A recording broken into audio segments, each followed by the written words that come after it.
Ciência e Esporte, por Paulo Santiago. Nesta edição da coluna Ciência e Esporte, o professor Santiago fala sobre a recuperação de jogadores de futebol. Mais particularmente, o que a ciência sabe sobre essa recuperação quando ocorre a prorrogação de partidas decisivas que terminam empatadas. Olá, ouvintes da Rádio USP. Vamos falar então do período extra ou do tempo extra, ou chamado aqui no Brasil de prorrogação no futebol. Ele começa a ter mais importância agora que vamos aproximando de períodos de jogos decisivos no estilo de mata-mata e até mesmo com a proximidade da Copa do Mundo, onde a partida terminando empatado vai para o período extra ou tempo extra. Ele é importante porque nesse período de prorrogação ele afeta de forma negativa na recuperação dos atletas. No entanto, não se sabe até que ponto práticas de recuperação estão sendo adotadas pelos profissionais que seguem para o tempo extra. Então, ainda existem lacunas entre as pesquisas e a prática que precisam ser melhores exploradas para saber as relações que acarretam do período extra para o desempenho do atleta. Então, é fato que no período extra os atletas apresentam redução da distância total percorrida, do número de passes e de ações de alta intensidade.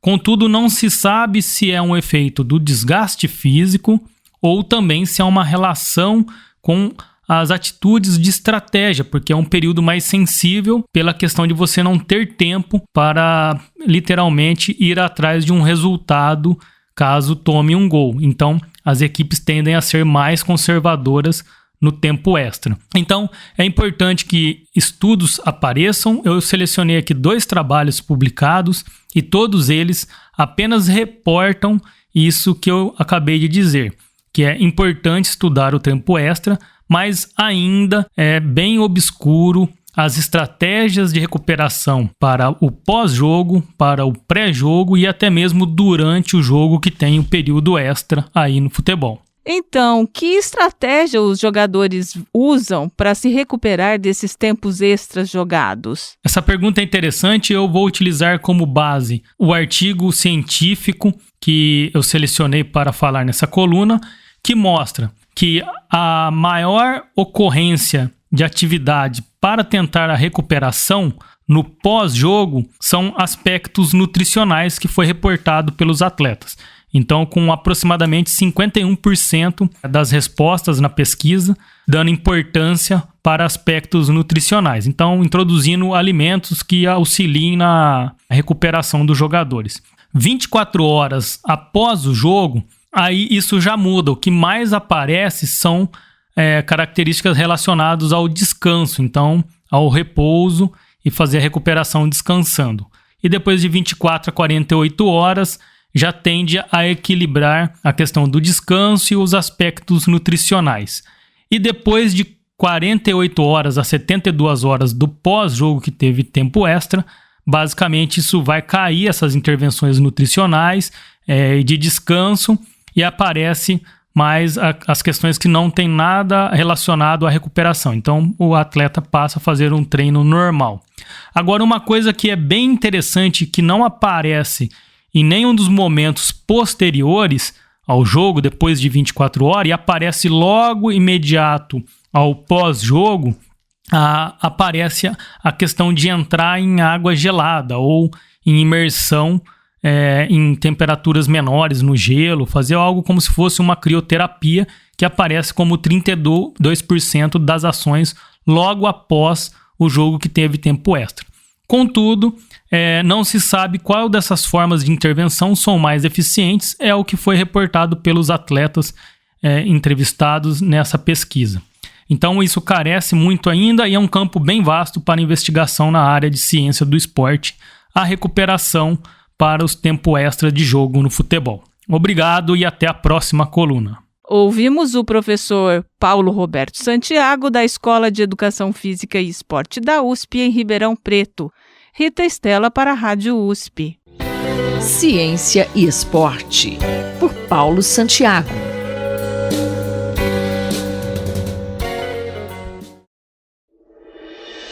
Conflito e Diálogo, por Marília Fiorilo. Professora Marília Fiorilo, numa possível tipologia dos tiranos, qual é o mais insensato deles? Olá, Gustavo, ouvinte da Rádio USP. Toda tirania é insensata, mas a insensatez muda. Em geral, o tirano é ambicioso e vaidoso, uma qualidade muito russa, evidente no caso do totalitário Stalin e do atual tirano russo, Putin. Mas pode também ser discreta e implacável, uma virtude mais chinesa. O tirano pode ser delirante e cometer atrocidades indescritíveis, como aconteceu com um fracassado pintor austríaco chamado Adolf Hitler, que principiou tímido no pós-Primeira Guerra, mas a cada porção de poder que conquistava, mais ele mergulhava no delírio de se tornar o César imortal do Terceiro Reich. O tirano pode ser tosco e grotesco na sua insanidade, como o ugandense Idi Amin Dada, pode ser idolatrado desvairadamente pelo povo, como foi o caso de Adolf Hitler, ou abominado pelos seus, como Pinochet no Chile. Em geral, ele é tolerado pelo medo e boas alianças, tal qual o líder da Arábia Saudita, Mohammed bin Salman. Sempre usa força bruta, mas há exceções de esperteza no cálculo político, como foi com o astuto Mao Tse-tung, ao incitar nos bastidores a Revolução Cultural. Porém, há certa modalidade de tirano, mais rara e também perniciosa, cujo traço característico é a fraqueza de caráter. O melhor retrato do déspota tomado pela covardia é o personagem Macbeth, do drama de William Shakespeare.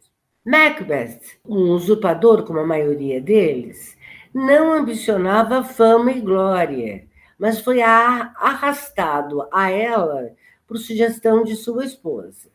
Mata o rei Duncan, afugenta o legítimo herdeiro, mas, uma vez coroado, enlouquece. Aliás, ele enlouquece já no banquete da coroação, quando começa a ver os fantasmas daqueles que ele vitimou. Ele enlouquece muito antes de Lady Macbeth, que se esforça para trazê-lo à razão, falha no seu intento e, por isso, alucina e passa a esfregar compulsivamente as mãos para limpá-las de um sangue inexistente. Nenhum dos dois tem exatamente remorso ou culpa moral. Lady Macbeth é levada à loucura pelo fracasso em trazer o marido à razão. E Macbeth enlouquece, pois percebe, sem admitir, que nunca desejou visceralmente a coroa, e principalmente porque ele não tem compleição política para lidar com a função.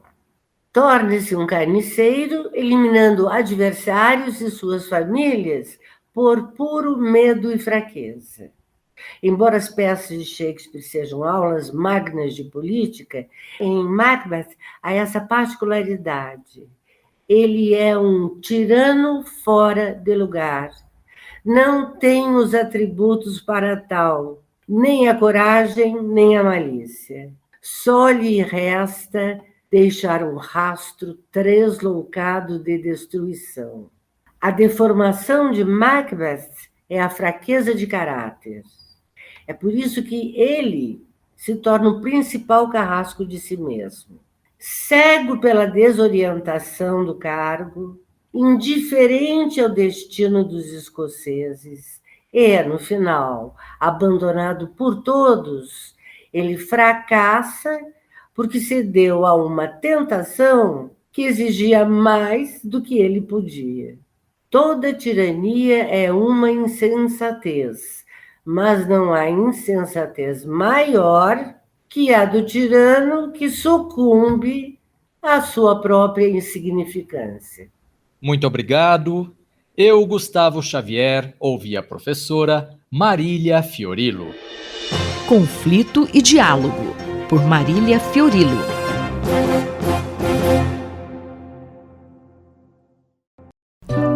Globalização e Cidadania, por Pedro Dalari. Bom dia, professor Pedro Dalari. Professor, o brasileiro está cada vez com mais fome, na verdade, e 2 relatórios divulgados recentemente mostram bem isso. O que o senhor tem a dizer a respeito? 2 relatórios muito importantes indicaram com toda clareza o aumento da fome e da pobreza no Brasil. Um relatório do Instituto Brasileiro de Geografia e Estatística, o PNAD anual, indicou perda de renda para o conjunto da população brasileira em 2021. Claro que atingindo os mais pobres com muito mais força. Os 5% da população de menor renda tiveram queda de 33% no rendimento médio entre 2020 e 2021. A faixa subsequente, também de 5% da população, teve uma queda próxima de 31%. Ou seja, resumindo esta indicação do IBGE, os 10% mais pobres da população brasileira perderam 1/3 da renda em apenas um ano. Esta mesma sinalização foi dada por um relatório sobre o avanço na fome no Brasil. No fim de 2020, 19 milhões de pessoas conviviam com a fome no Brasil. No final de 2021, já eram 33 milhões de pessoas sem ter o que comer. Ou seja, no prazo de um ano, 14 milhões a mais de brasileiras e brasileiros passaram a ter fome e não ter o que comer. É como se a cidade de São Paulo, em um ano, deixasse de ter alimentação. Este segundo relatório, o Inquérito Nacional sobre Insegurança Alimentar no contexto da pandemia de Covid-19 no Brasil, o segundo VIGISAM, foi elaborado por uma rede de entidades, entre as quais a Oxfam Brasil e o Serviço Social do Comércio, o SESC.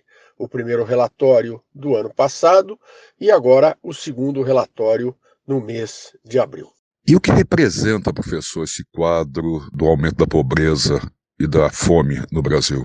Este quadro de aumento da pobreza e da miséria é sentido nas ruas brasileiras pela percepção do aumento vertiginoso da população que vive nas ruas, da população sem moradia, da população miserável, mendigando em todas as localidades do Brasil.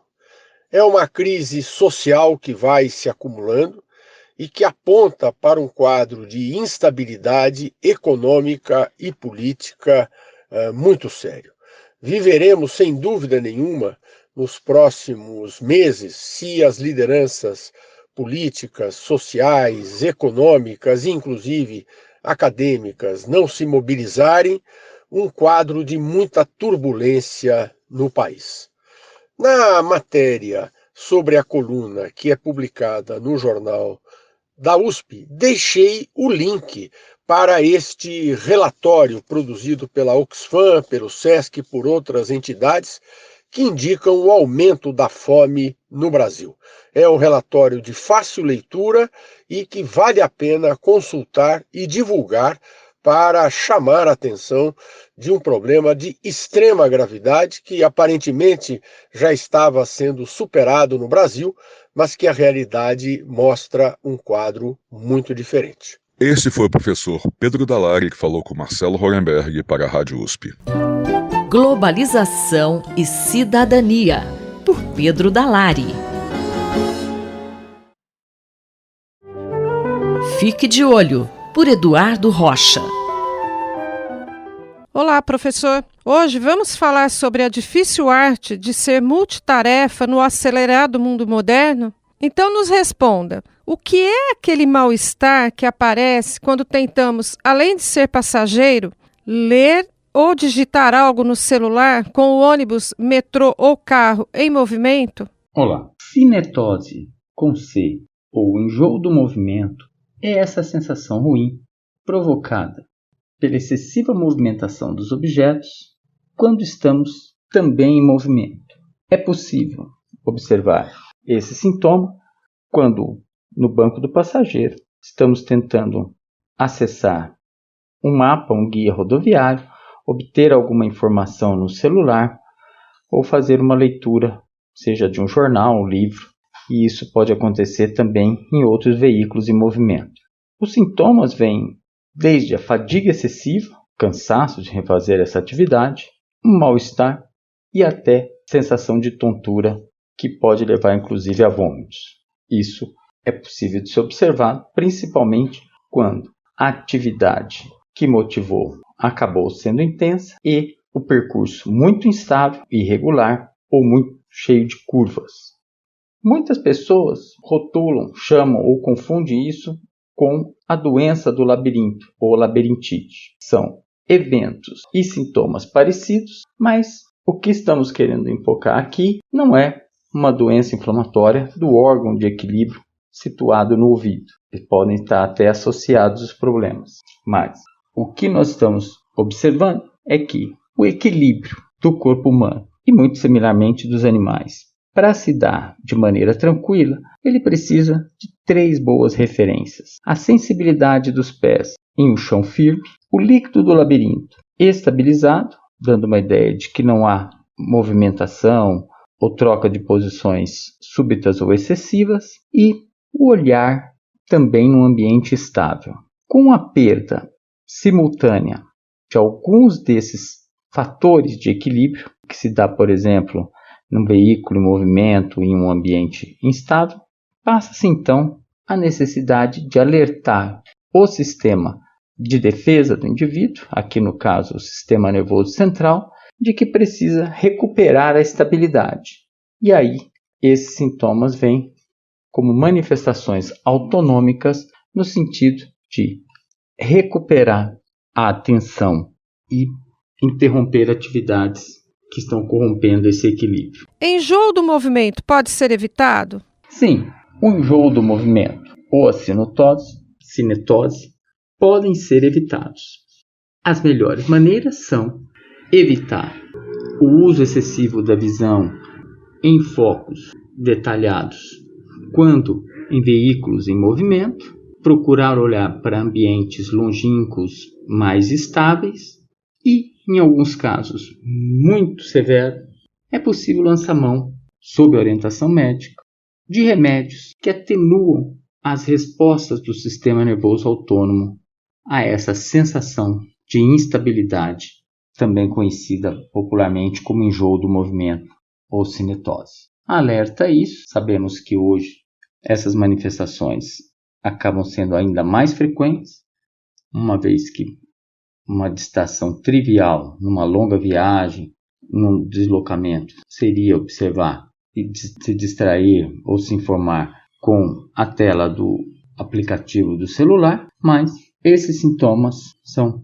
naturalmente desconfortáveis e um sinal de que é difícil fazer muitas atividades simultâneas tão diferentes. É preciso estar alerta nessas situações de movimento ou em repouso com os olhos fechados, assim evitando maiores transtornos. Acabamos de ouvir o professor Eduardo Rocha, da Faculdade de Medicina da USP em Ribeirão Preto. Até a próxima edição. Rosimeire Talamone para a Rádio USP.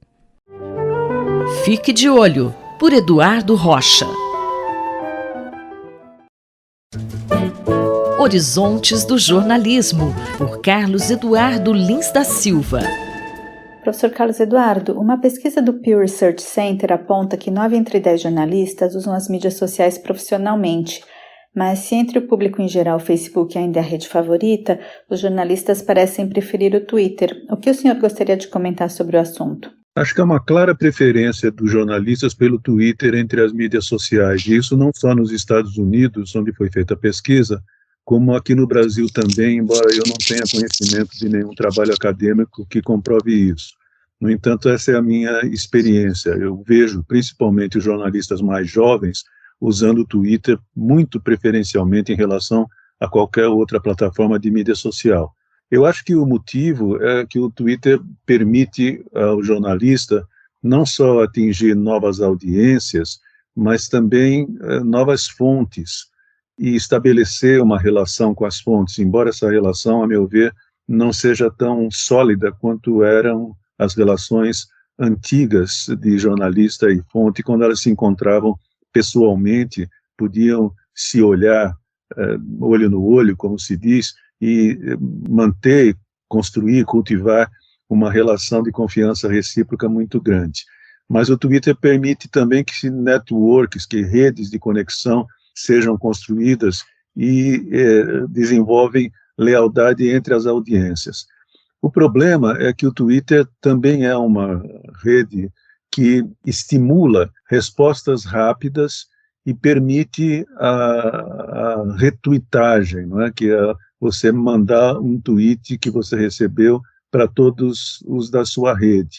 E muitas vezes isso causa confusão, como tem acontecido em diversos veículos importantes, como o jornal Washington Post. O Washington Post, inclusive, lançou orientações para os jornalistas se comportarem nas redes, não, professor? Exatamente, e fez isso porque o Washington Post virou o local entre os veículos de comunicação importantes dos Estados Unidos em que mais esse tipo de confusão ocorreu, inclusive provocando demissões de alguns de seus profissionais.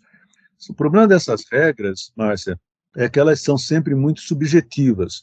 Por exemplo, o Washington Post diz nessas novas regras, os jornalistas do Washington Post devem escolher usar as plataformas de uma forma responsável. Mas o que é uma forma responsável? É uma orientação muito subjetiva. E existe uma incoerência essencial entre os veículos e os seus profissionais, porque os profissionais são sempre estimulados a estar nas redes sociais, inclusive no Twitter, para poder gerar mais tráfego em relação à marca do veículo. Então é bom que os jornalistas estejam no Twitter, mas ao mesmo tempo existe esse risco de ser colocado, a marca do jornal ou do veículo ser colocada em perigo. Quem que eu conheça tem as regras mais claras é a BBC. A BBC que já demitiu diversos jornalistas da sua equipe por causa de Twitter. Eles são muito mais claros, embora também seja muito subjetivo. Eles dizem, por exemplo, que você, jornalista da BBC, não deve nunca publicar nada, postar nada no Twitter que você não pudesse dizer igual na televisão. É um pouco mais objetivo do que o Washington Post faz. E eles dizem mais claramente ainda, não pode criticar colegas e não pode retweetar ou dar nenhum tipo de publicidade a nada que possa ser uma visão pessoal. Então, embora seja subjetivo, é um pouco mais claro, um pouco mais rigoroso. Mas essa contradição essencial, ela não se resolve, porque os veículos, ao mesmo tempo, têm medo e não querem que os jornalistas coloquem em risco a marca do veículo, mas, ao mesmo tempo, precisam desse tráfego nas redes sociais para poder ter a sua marca mais apreciada e por mais pessoas.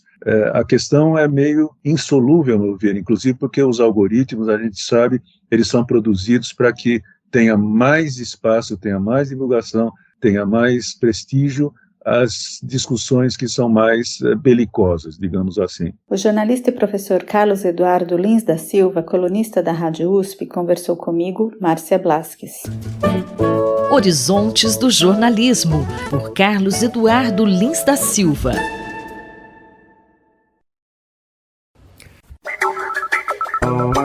Espaço em Obra, por Guilherme Wisnik.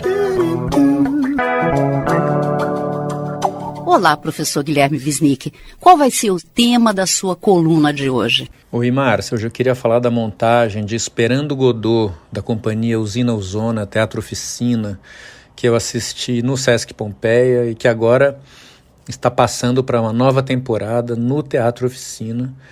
Essa é uma peça muito conhecida do Samuel Beckett, né, um clássico do teatro ocidental, do chamado teatro do absurdo, e é uma peça que, dentre outras coisas, sabe-se muito dela, porque no Brasil, numa montagem mais antiga, Cacilda Becker morreu em cena. Isso, de alguma forma, tornou trágico isso que é o absurdo da peça, que é essa espera em glória, né? A peça trata... São dois personagens, dois homens simples, né, que estão ali ao pé de uma árvore, no meio de uma estrada, no nada, esperando Godot. A peça não qualifica muito bem Godot, sabe-se lá quem é, mas é uma chegada redentora, salvadora, e eles então param tudo para ficar ali nessa espera, mas Godot não vem. E não chega, e a certa altura, no final do primeiro ato, o mensageiro anuncia que ele só vem no dia seguinte, então eles voltam no dia seguinte. E essa espera acaba virando uma grande metáfora da vida, né? O tempo que passa, as pessoas que estão ali, que caem numa inação, em nome sabe-se lá do quê, né? Tem um certo messianismo aí, essa ideia de redenção, mas a peça é uma crítica a isso, justamente. E a montagem do Oficina é curioso, né? Que o Oficina, que se caracteriza por montagens ritualísticas, carnavalescas, de transe, dionisíaco, como é que ela monta esse absurdo, né? Estático. E bom, os personagens eles são como clowns, né? Meio palhaços. E esse absurdo acaba se tornando, se engendrando, porque tem uma conotação muito filosófica, muito reflexiva. Outros dois personagens que atravessam ali na peça, eles, quando voltam no dia seguinte, um ficou cego e o outro está mudo. É como se muito tempo tivesse passado num dia só, e aí você fica pensando, quantos tempos há num tempo só, né? Será que passou-se muito tempo ou não, ou é só um dia? O que é o tempo, afinal, numa espera infinita? Eu fiquei me lembrando de um poema de Constantinos Cavafis, que se chama A Espera dos Bárbaros. Esse Cavafis, um poeta grego, que ambienta essa poesia na antiga Roma. Os cidadãos de Roma, Roma decadente, Roma à beira da queda do Império Romano, os cidadãos, sabendo pelos relatos que os bárbaros estão chegando, eles se vestem de manhã, se mostram assim no melhor que eles têm para receber os bárbaros como quem vai se entregar. Só que o dia vai passando, anoitece, os bárbaros não chegam, isso vai gerando uma inquietação, começam a chegar vozes das fronteiras que dizem que, na verdade, parece que os bárbaros não vêm, ou talvez eles não venham nunca, eles nem existem. E o verso final do poema diz, mas afinal eles eram uma solução, né? É um espírito de decadência que precisava daquela redenção. É um pouco como esse Godot também, né? É uma redenção para quem já não sabe mais o que fazer, né? Se você não esperar Godot, o que você vai fazer da sua vida? Então essa é uma questão que fica em aberto na peça e que na montagem do Oficina, ao final de contas, eles optam por declarar que Godot morreu. O que é um ponto polêmico e, enfim, que merece uma reflexão.